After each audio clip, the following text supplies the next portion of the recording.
năm trước, cha ông đi mở nước, dựng hoàng thành, dựng hùng khí Thăng Long. Ngàn năm sau, cháu con đi giữ nước và còn nguyên hùng khí của Thiên Giờ.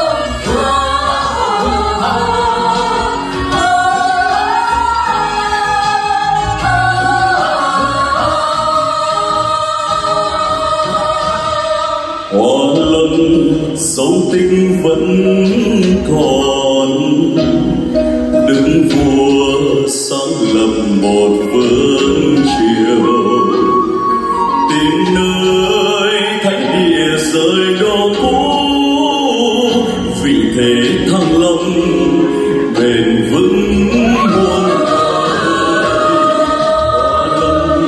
Thăng Long đẹp tuyệt vời, tỏa muôn nơi. Tam viên tám đạo thấy thành lũy, vững trái ngàn đời.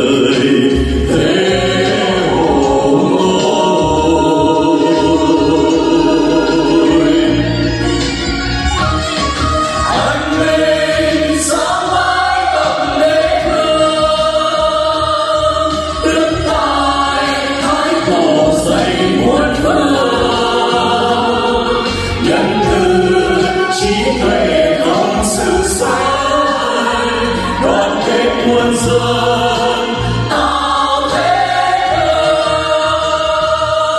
kinh đô thành quanh người biết tạo, chính quyền cùng quốc xã thế dân,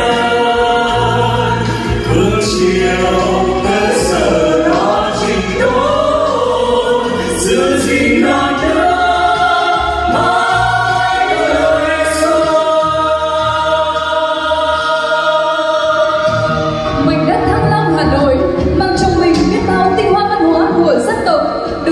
Suốt chiều dài lịch sử ngàn năm, trải qua bao biến thiên thăng trầm của lịch sử, nơi đây vẫn luôn là niềm tự hào, là trái tim của Tổ quốc Việt Nam.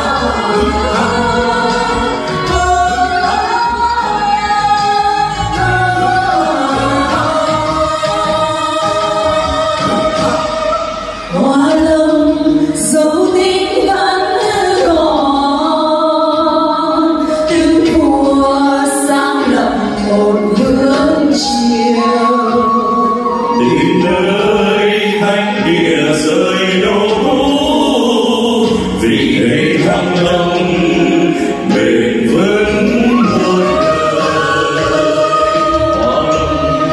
Thăng Long đẹp tuyệt vời, sông đuông tỏa muôn nơi. Tam viên tám đạo thấy thành lũy, vững trái ngàn đời.